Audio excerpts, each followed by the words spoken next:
Hello, and welcome to Tiny Talk. I'm the Cosmarian, and today I'm joined by three very special people. Um, and we're just going to introduce ourselves, tell us a little bit about ourselves, and then get into the content. Esper, how about you start?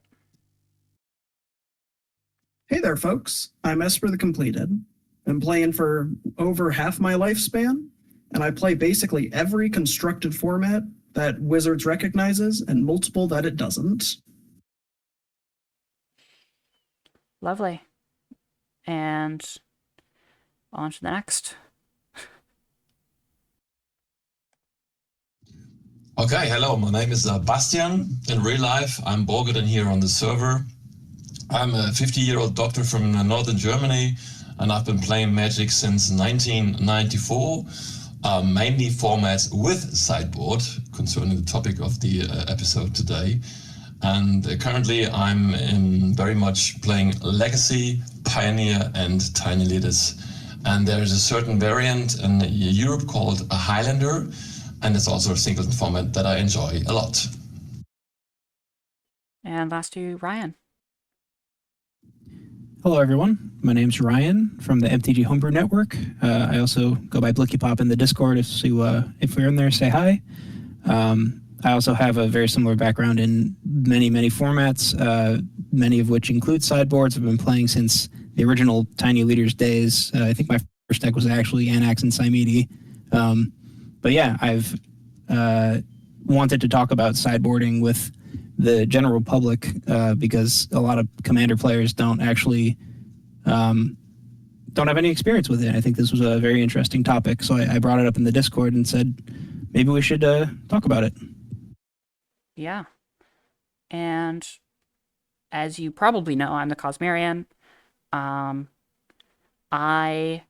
am kind of the resident Vorthos, which doesn't do me a lot in Tiny Leaders, but, you know, it's a little neat fact about myself. I started joining around Tarkir block and have loved Tarkir since. And I'm actually one of those Commander players that really had no experience with sideboarding and then figured out sideboarding from this format, so yeah. And now we're good to get into the questions. Obviously, the theming of this episode is talking about the art of sideboarding and how it specifically relates to this format, because this format's a very unique sideboarding experience. So our first question is, what are some sideboard staples that you often use?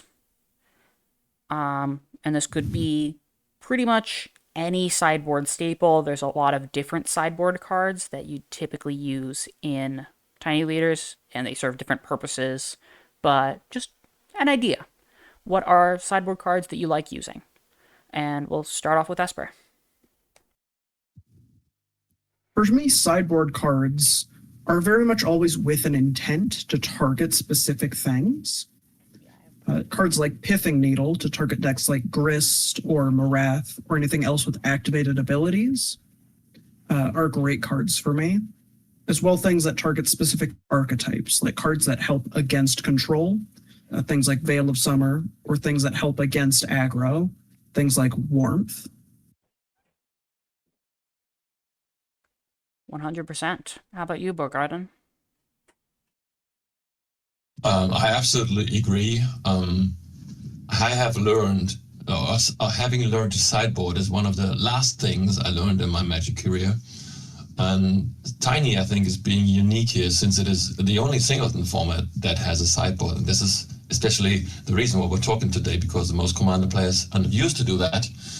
So I have to agree with Esper says, that the cards, and especially in Tiny, where we only have 10 slots, we have to devote every single card to battle the archetypes that we have in problems against. And you have to have cards in there that handle combo or that are good against control or aggro, as Esper said. So having specific types for specific archetypes, specific cards for specific archetypes, I think is the right way to go there. And Another way could be that you look at your deck, and I think the most important question is, what does your deck want to do? And you can put sideboard cards in that helps you against the decks that you struggle against. Yeah, do you have any specific examples for those? Yeah, we can follow the cards as specific. We can also add some cards there.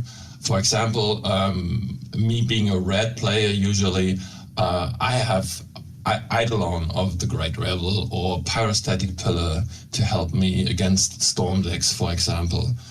I think Pithing Needle is the best example for a sideboard card here. 100%. How about you, Blicky?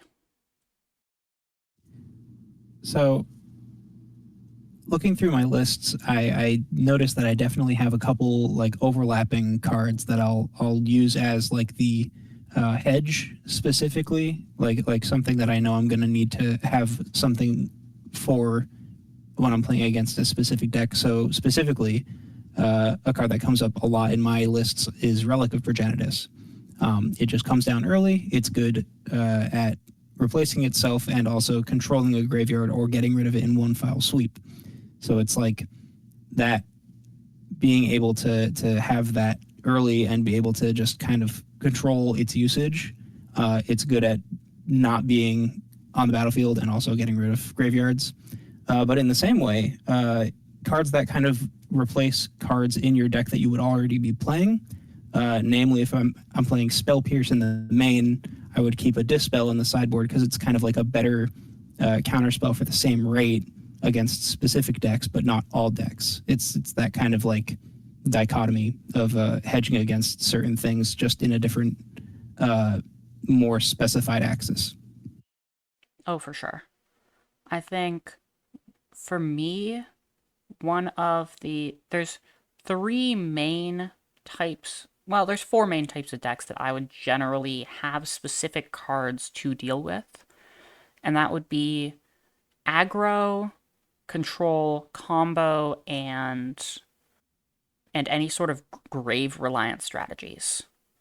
So, yeah, I think there's definitely Relic of Progenitus is a strong one for that. I usually end up using now Ghost Vacuum a lot. I know Unlicensed Earth is also a pretty big one. And I think some of my biggest like anti-aggro cards are usually just anti-red cards in general. Cards like Auriok Champion or Warmth are pretty good at that, just because most of the aggro decks in the format, with a few exceptions, are going to be mono red or red and white sometimes. And yeah, control is a tricky one to sideboard for, I think, and we'll probably get to that later about like how do you sideboard for specific decks. But yeah, it's definitely cards like Veil of Summer or yeah, specific counter spells if you're in blue for specific types of decks. So like having a Stern Scolding in sideboard or Spell Snare that only really work in particular scenarios and against particular decks. And so now, what do y'all think of each other's questions or answers? I'd absolutely agree with most of this. Cards like Pithing Needle and Ghost Vacuum are sort of the archetypal sideboard card to me, where they're very good into some matchups. You won't even almost need them for some matchups, but they're not good in the main.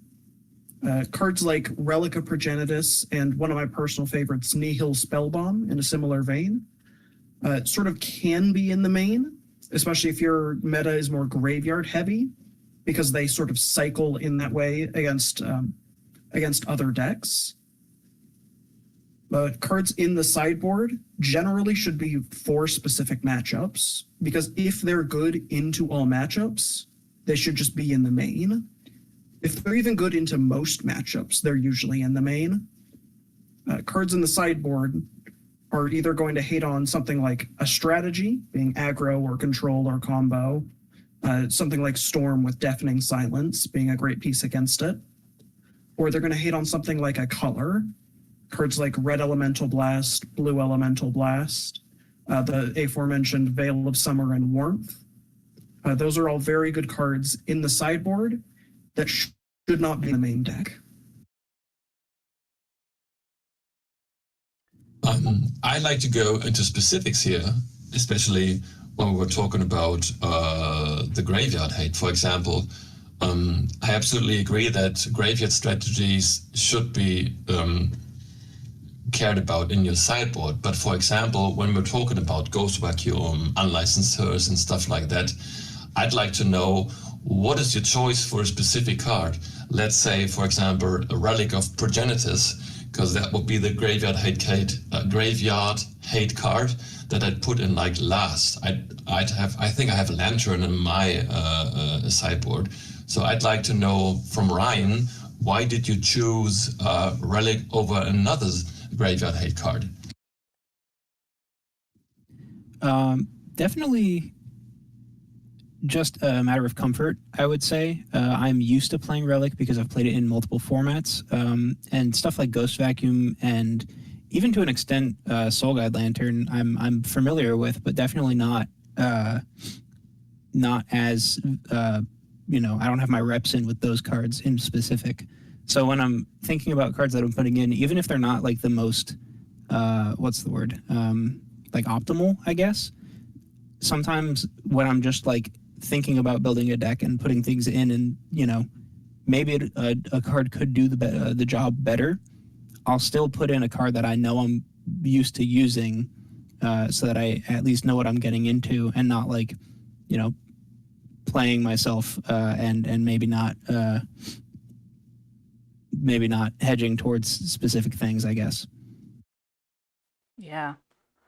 And I think definitely a matter of familiarity and comfort is definitely something that is legitimately considered in sideboarding, because there's so many cards in Magic, and this being an eternal format means that there are so many more cards than you'd think. And so technically there's probably a quote-unquote optimal card to use for a specific thing, or like a particular counter for a particular deck, but it's sometimes really hard to find. And it's the sort of thing where in the end, when we're building a lot of decks, or when I'm building a lot of decks, I end up finding a list of sideboard cards that I like having in these colors, and usually just throw those in, and then tune it as I play the deck. But cards like Disruptor Flute is definitely a card that I use in most of my lists, just because I really like the effect of it. And being a Flash Pithing Needle that can also make things more expensive, including the commander, is pretty fun.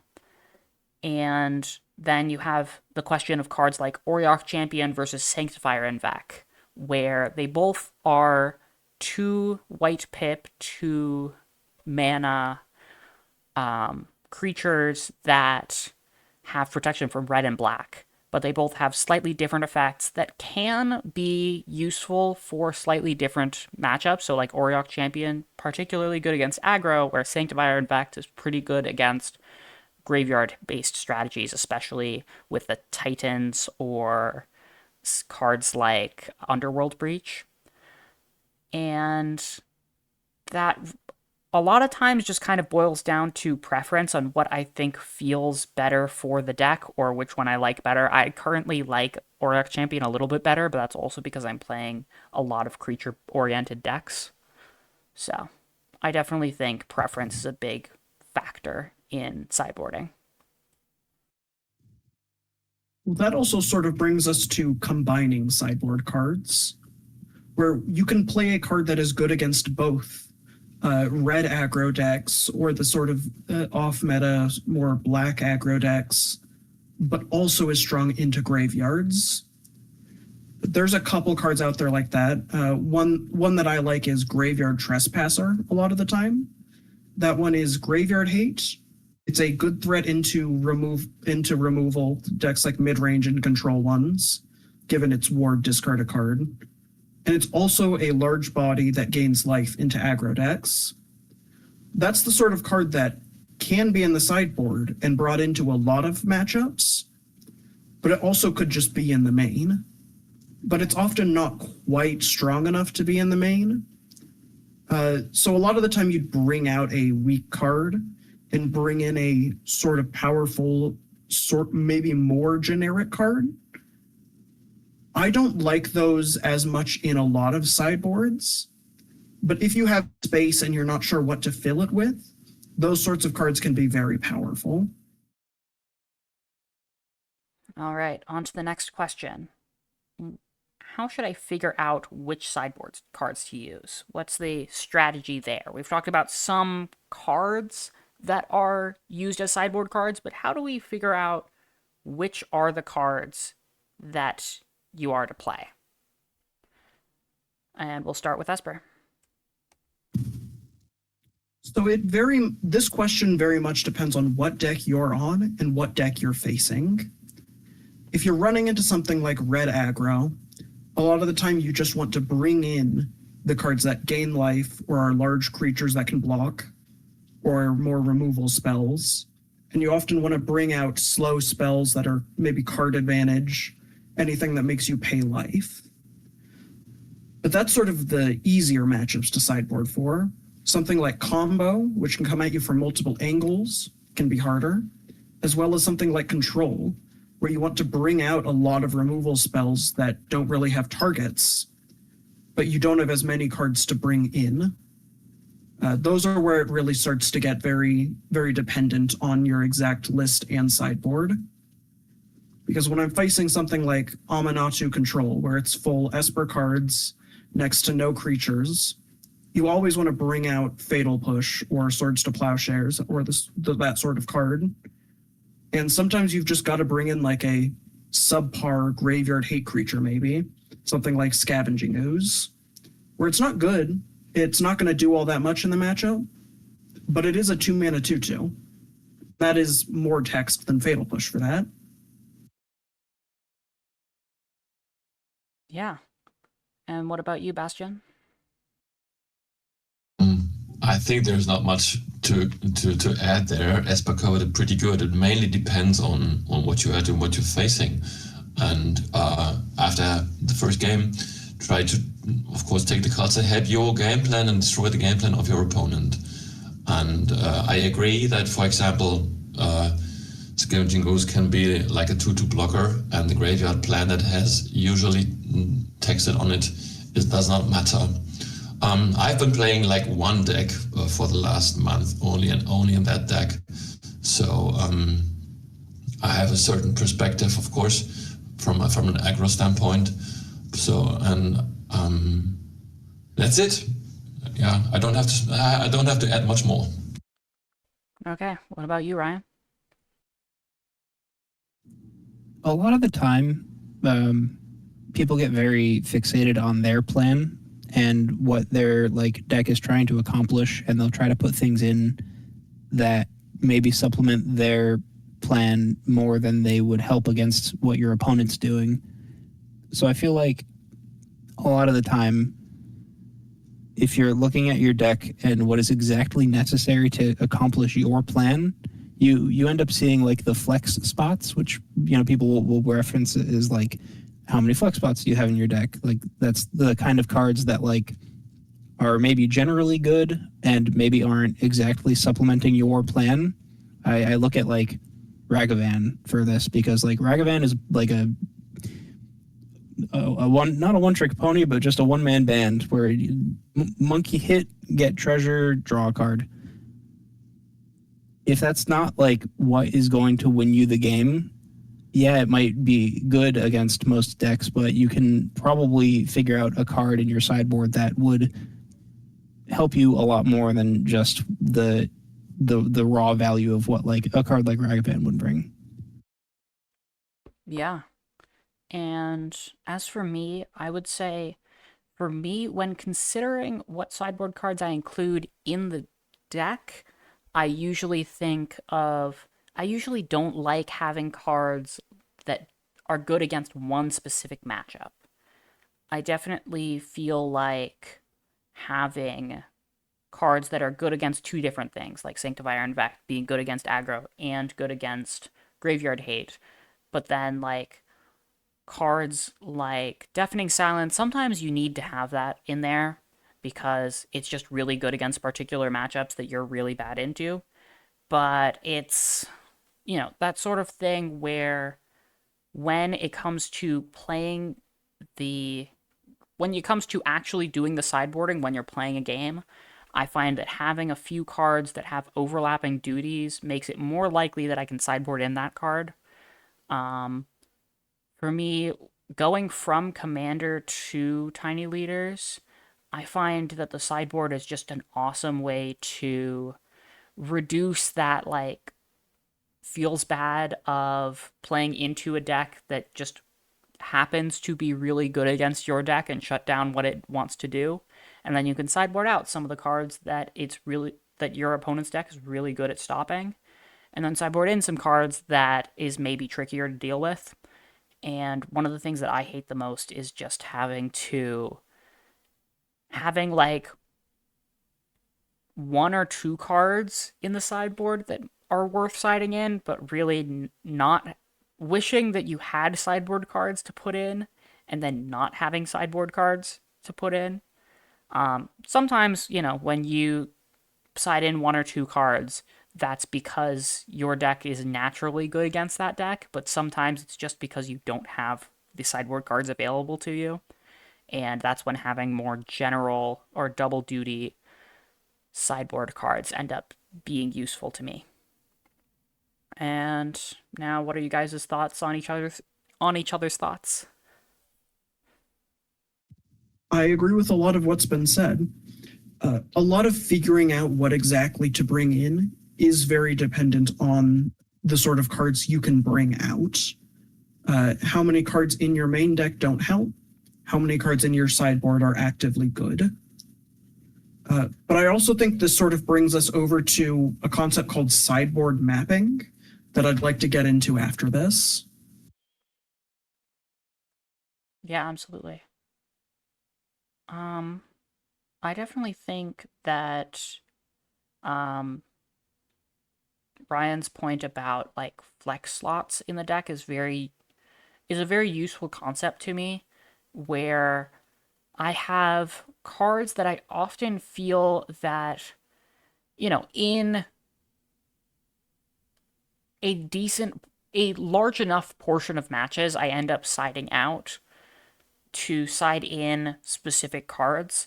And it's the sort of thing where I always wonder, okay, should I cut this card? So one of the great examples is I play Lagrella, and one of the cards I end up siding out a lot is actually Soul Herder, because it's a card that requires other cards to be in play for it to do anything, which is, now when it does work, it's really good, but it needs to be in that place where it can work. And so against mid-range mirrors, I usually keep it in, but against something like aggro, where you're going to kind of need a more substantial body than a 1/1, or against control, where you're not going to have things that are going to stick, it's the type of card that I would usually side out and then have something else that's better suited for the matchup to fill that slot. And I definitely really like Esther's take on not just, instead of thinking about it as what should I side in to the matchup, think first about what should I side out. I think that's something that I could probably learn from, is just thinking about which cards are bad, because actually, which we'll get to, but one of the things that I find to be the hardest is finding out the cards to sideboard out. And so I think flipping the script on that and flipping that perspective is actually pretty useful to me. I think that's very important, and I think so to know which cards to board out comes, of course, with the experience. And of course, if you play the deck longer, so I've been playing Godlike now for years and owning that deck, and having the concept of flex slots, as you call that, is something alien to me, because I don't have any flex slots.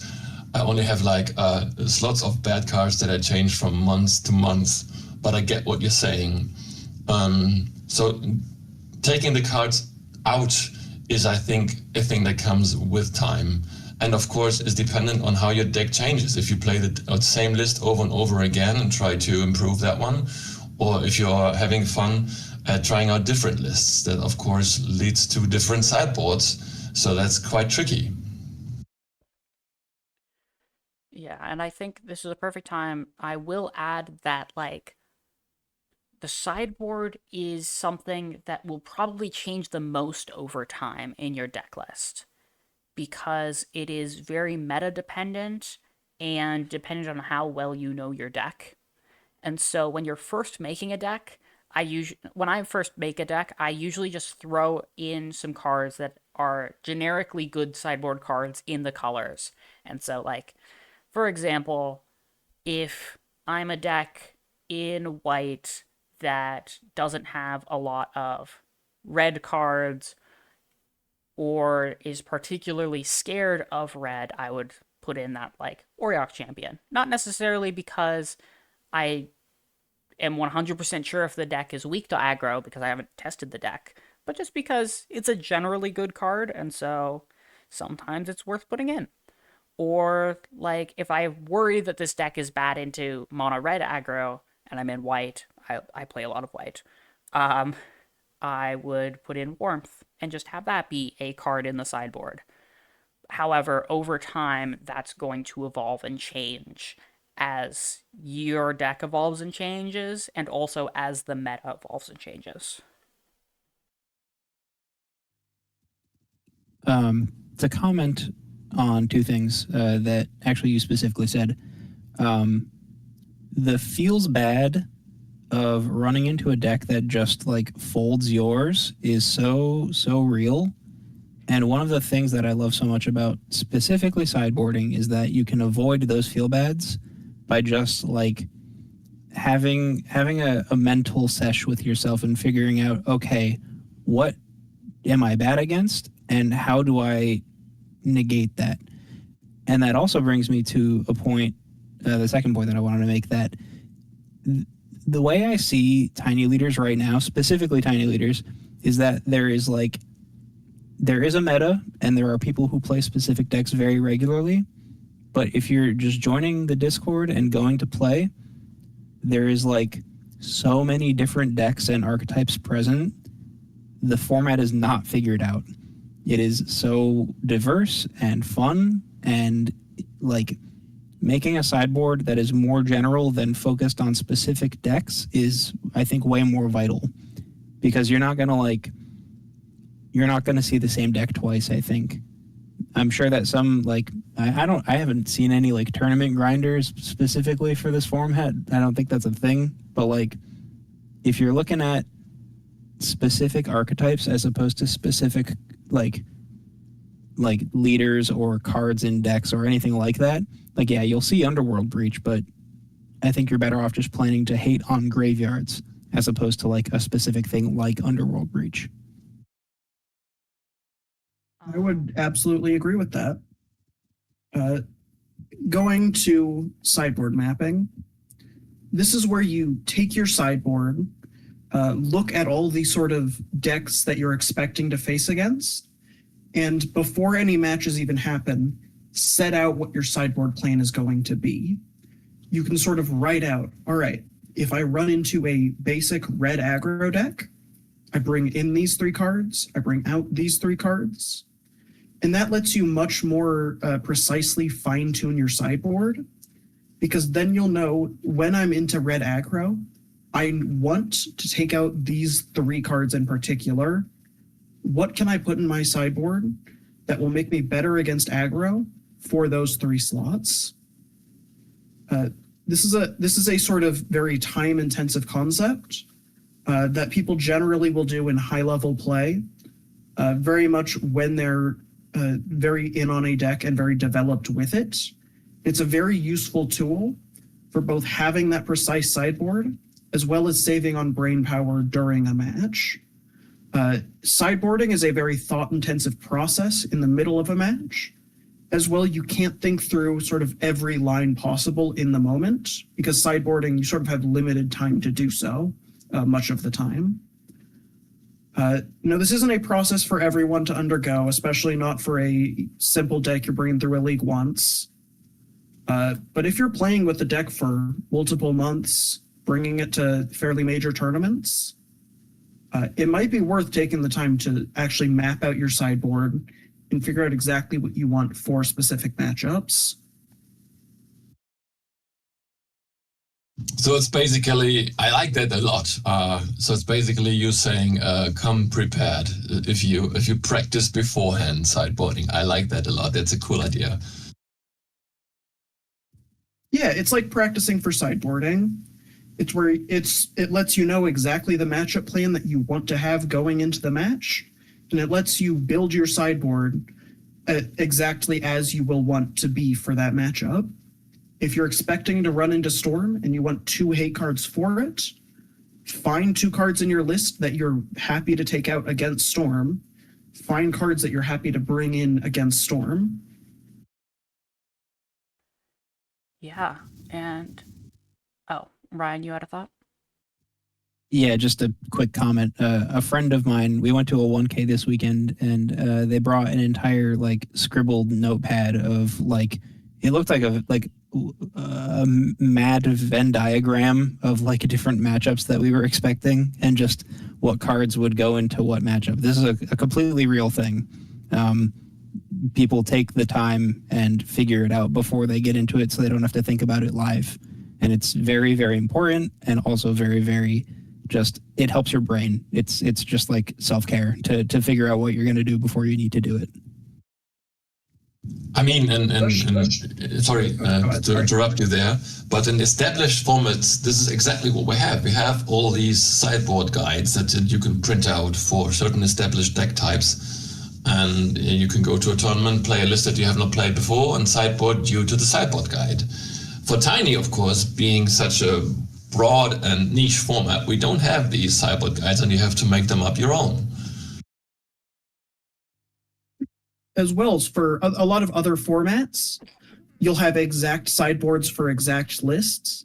You're facing into Dimir Reanimator and Legacy. You don't have that as much here.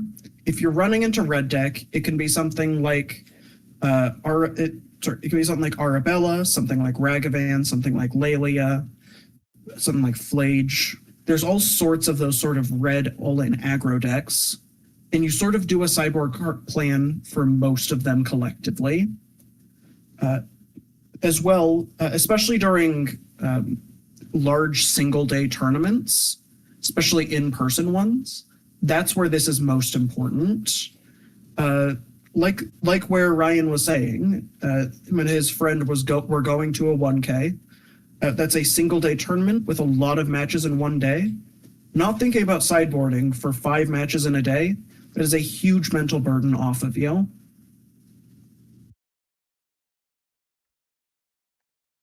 And I think that's a great way to segue to our next question about how do you figure out what to sideboard out? And we'll start with Esper. A lot of the time, it's very much dependent on your opponent's deck, right?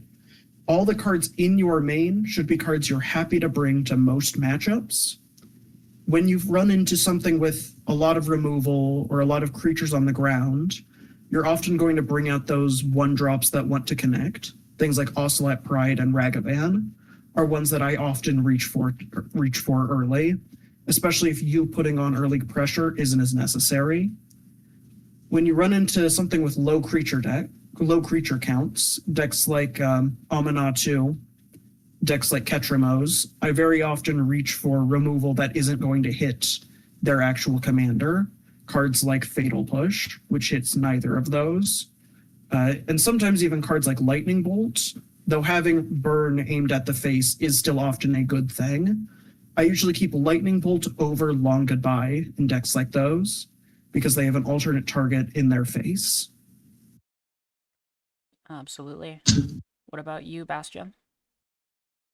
I think that is a pretty hard question to answer because, of course, it depends on what you're on and what you're playing. But for example, I agree with Asper that I also often sideboard out the small creatures that I know will not put through that damage if opponent has efficient blockers. Like, let's say 3 toughness is already enough for most of my creatures to not hit them anymore.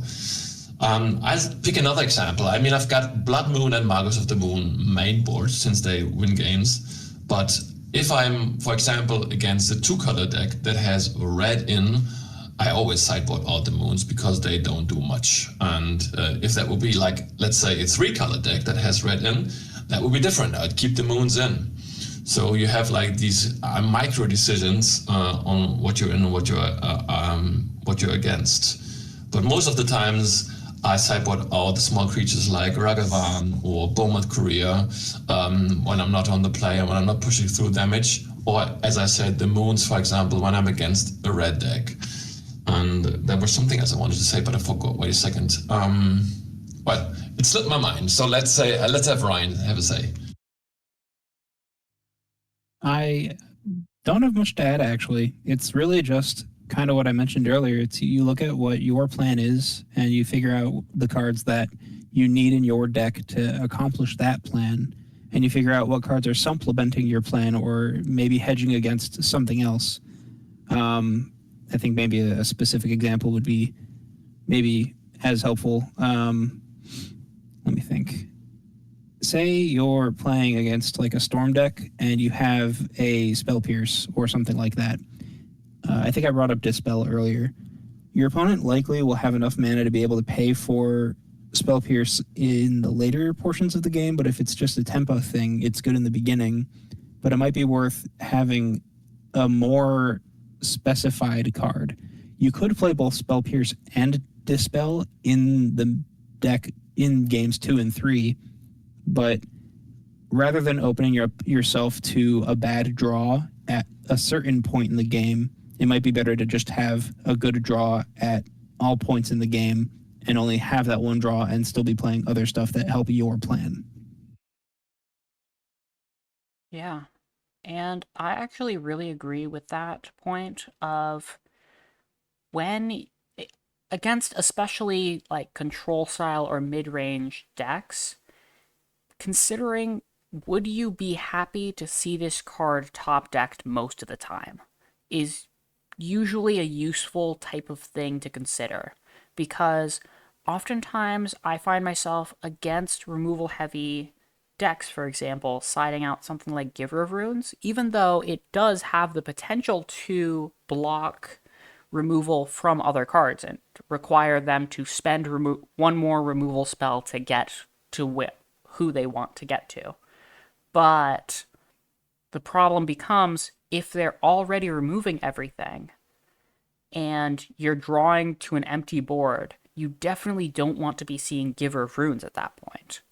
And so considering those types of small interactions is often quite useful to me. Especially going back to Spell Pierce versus Control, that also very much depends on your archetype. If you're an aggro or tempo slanted deck, Spell Pierce is great into Control. If they cast something like Temporary Lockdown, you counter it for 1 mana, you're way ahead on board presence, they've spent 3 mana on nothing, everything is great. If you're a mid-range deck, going to a later game, you rip Spell Pierce off the top when you got nothing else going on, it's a terrible card. It'll have moments like that in both matchups, but when you're an aggro deck and you aren't ahead on board and they have a ton of mana under them, you've probably already lost. So that's sort of a little wrinkle on that, where your deck will very much determine how good sideboard cards are into specific matchups. And especially on the speed of your deck, it can absolutely flip the usefulness of some cards. I've actually also thought about another card that dances in and out of the sideboard very, very often, and how you would add it to your deck. talking specifically about Gemstone Caverns, which is the one where if you're in or on the draw, you can exile a card from your hand and it starts the game on the battlefield, putting you ahead on mana. And a lot of the time you consider, okay, I should probably just take out a land for this, but that's not always the case. Sometimes you do actually just want to have the extra land so that you can still hit your 3-drops on curve if you need to. Just one of those other kind of very specific scenarios that might come up in your sideboarding and deck building. Yeah. And I will say that siding out cards, I've touched on this before, is one of the hardest parts for me.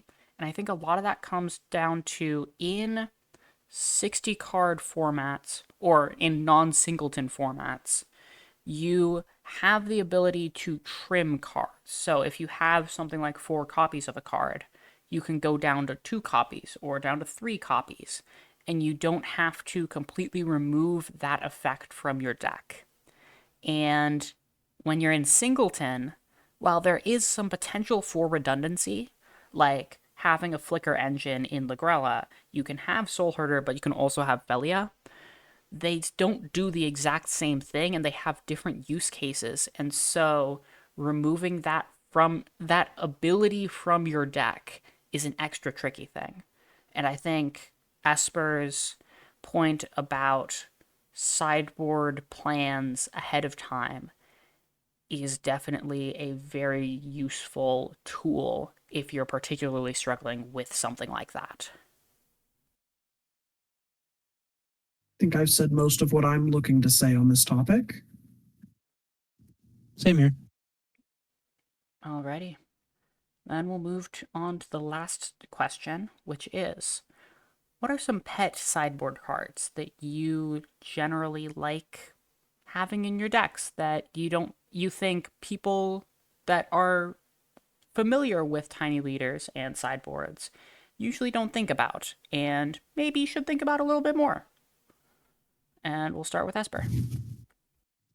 A personal favorite of mine, especially for black sort of mid-range decks, is Pox Engineer or Plague Engineer. This is a 2/2 Death Touch for 3 mana that as it enters, you choose a creature type, and creatures of that type get -1/-1. On its face, this isn't a great effect, especially since there's not very many typal decks in Tiny, not ones that do too well. But it has a lot of splash hate into a lot of different decks. Decks like our very own Cosmarian's Grist Bugs. That deck can struggle to beat Plague Engineer on Insect, because most of its hate doesn't actually hit creatures, and that'll just wipe out all the bugs that enter the battlefield. Into decks like Food Chain, if you put it on Goblin, a lot of those decks only run Squee the Immortal as an actual engine to go off with Food Chain, and that card is a 2/1. It will stay in the graveyard. And then also into sort of those more control-heavy decks, it's a creature that you can bring in. If you're going against something like Amanatu, you can board out a removal spell without a target, play Plague Engineer. You can usually name Orc with that to shut down maybe Bowmasters, maybe Wizard to take out a rogue Snapcaster Mage. I found that card to be pretty successful in decks. And how about you, Bastian? Well, yesterday I had the opportunity to play some Magic, and I played my gut list against Ketramose, and he was running the card you were talking about, Esper, and of course he named a Skeleton, so that was pretty bad for me. Staying in red, one to three of my most pet cards that most people do not play is Chaos Warp, for example. It is like the only red card that can target all the permanents that are problematic that I cannot usually remove. That's one of my favorites. And then we have Tybalt's Trickery, the only red counter, the hard counter for all colors. I like that one a lot, although it can backfire, I have to say. And I think one of the most pet cards is currently, what's it called? I have to look it up. It's the 1 mana artifact that can shoot for 2 if you name a card in your hand. Curse Scroll, of course. Yeah, Curse Scroll. Curse Scroll is the one I was talking about. Is the when people play the Hoser cards against red, like Ori of Champion, the ones you mentioned, or Sanctifier Anvek, I can remove them with my Curse Scroll. That would be a pet card. And 2 cards that I have to come to learn. When I started as a consultant years ago, we had like a meeting with a friend once a week where we played the decks in paper and tried out things. And one of the pet cards I got to know was Planar Void. I like that one a lot.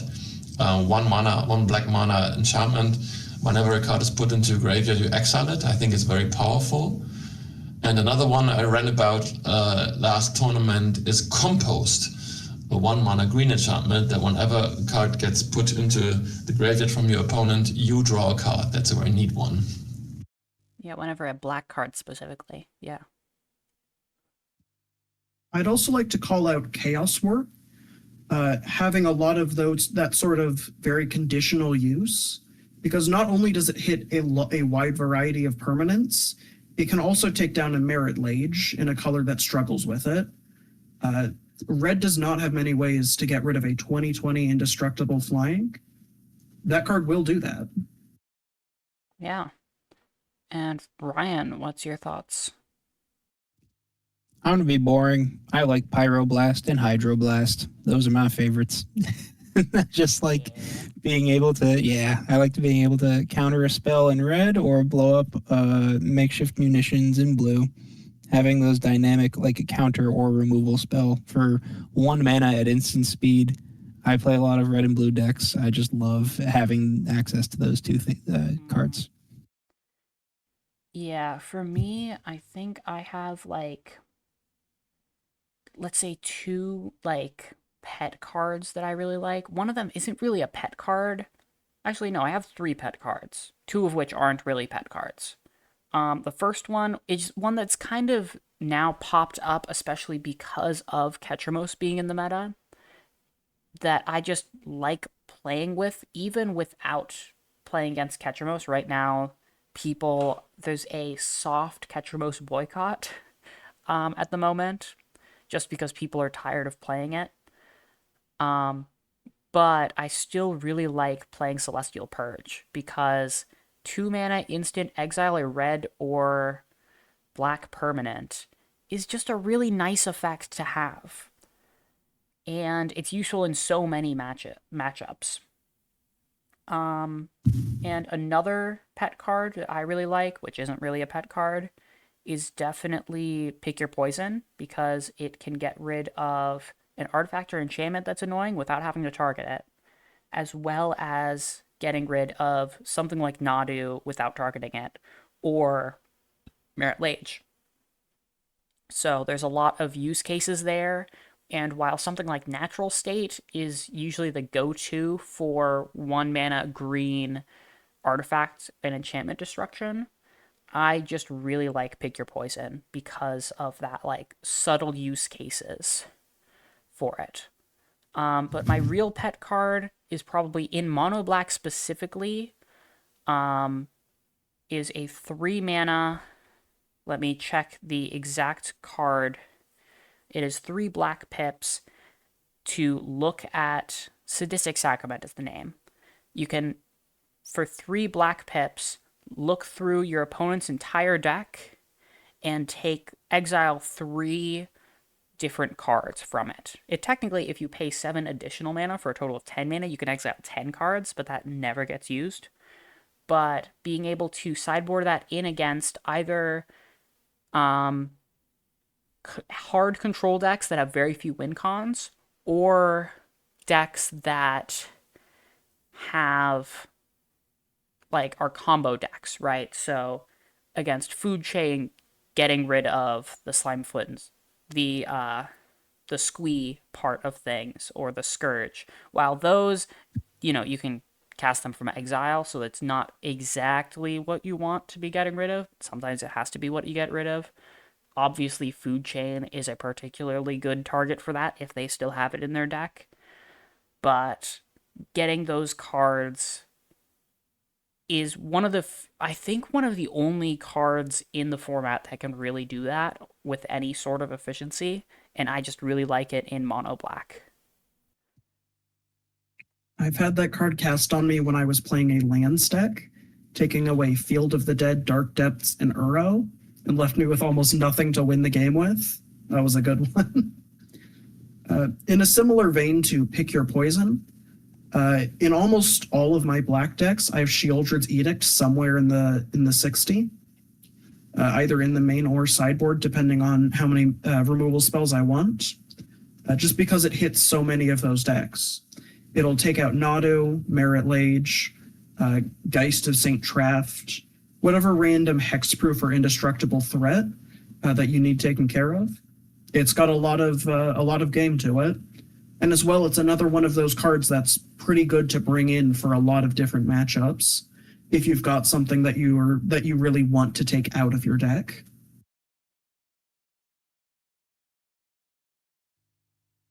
I learned about the card Warmth tonight because I had never read that card before, and now I'm deeply afraid of it. It just which one? mono red so hard, yeah. Warmth. Yeah. That's what Chaos Warp is in for. Yes. Makes sense to me. Yeah. Yeah, I think Compost is one of those cards that I think is a really neat example of cards that you don't particularly think of as a card in the format. But it's something that appears occasionally of being able to be very good at hating very specific decks, but still broad enough and useful enough in certain decks like Tamiyo to see a good amount of play.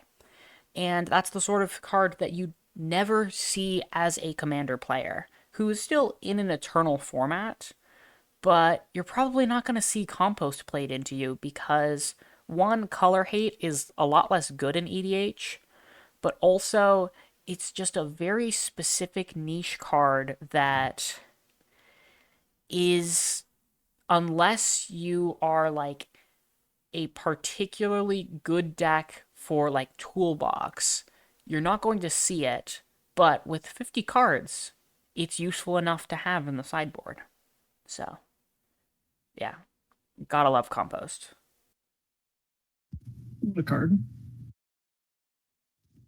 I'm also really partial to having Blood Moon in the sideboard, especially in a sort of two-color red deck that are Harbinger of the Seas in the sideboard for a two-color blue deck. Sort of to hate on those 3 and 5 color decks that get a bit greedy with mana, where often you're slightly smaller than them, being 2 colors, having slightly worse card quality. Those can be very hard matchups that cards like Blood Moon can completely flip. Ooh, that reminds me of another card that's a pet card that I forgot about, and that is White Orchid Phantom. Asper is particularly familiarized with my love of White Orchid Phantom because I sided in part specifically because of them. Because they love playing 2 basics in their I play a decks. lot of 3-color mid-range and control decks with 2 basics, usually not the mountain. Yeah, and for the most part, that works out, except when I'm playing White Orchid Phantom in specifically Flicker decks, where I can flicker White Orchid Phantom a few times, and eventually it just becomes a flickerable wasteland, which can usually just win me the game, which is very nice. It's also just good against lands and good against cards like Arena of Glory. So I really like the card, and it's a very niche card. You really need to have a deck that can flicker it for value in one way or another, but it's really neat. It's also generally at its peak into sort of 5-color decks. Mm-hmm. A lot of those are running either 1 or 0 basics, and it being a 2/2 first strike is pretty relevant to those matchups as well. Yeah. Especially decks like Najeela, where it can block Najeela as much as it wants. It can block a lot of the threats in that deck, and it can eat as many warriors as it wants. Yeah, I will also say that it's quite good against aggro decks, partially to deal with cards like Arena of Glory or um, against like Gut, for example, Ancient Tomb. But also, it's just a nice first striking body that usually 2 power is enough to kill most aggro creatures. And so it's just this body that sits there and just, unless they want to spend the mana to remove it, will just be this thing that exists and starts eating their attackers.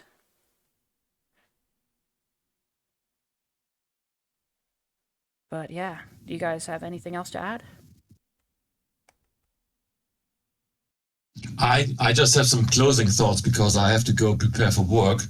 I think the most important thing that people can take away from this podcast is the sideboard mapping. I think that is like a really, really good thing to think about.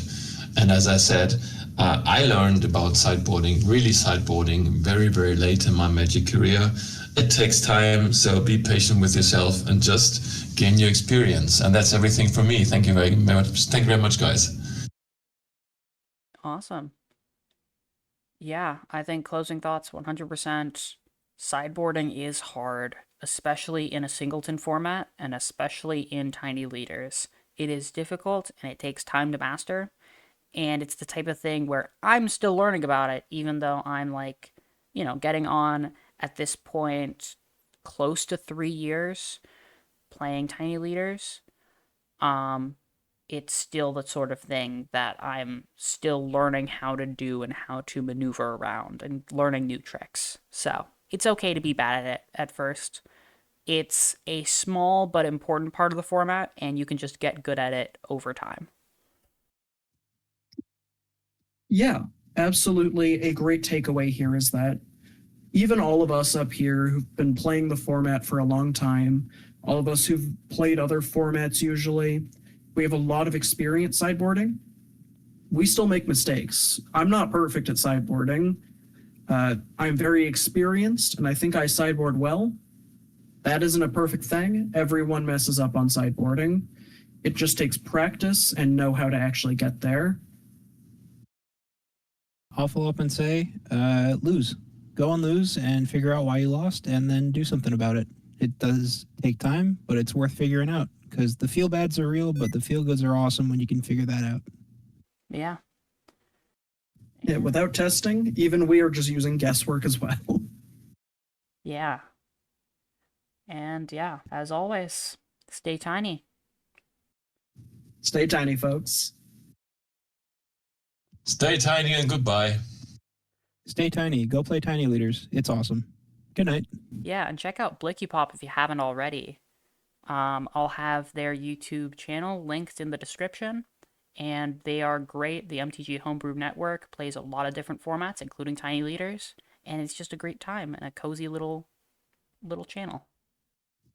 Thank you so much. Yeah, come check us out. MTG Homebrew Network. Bye.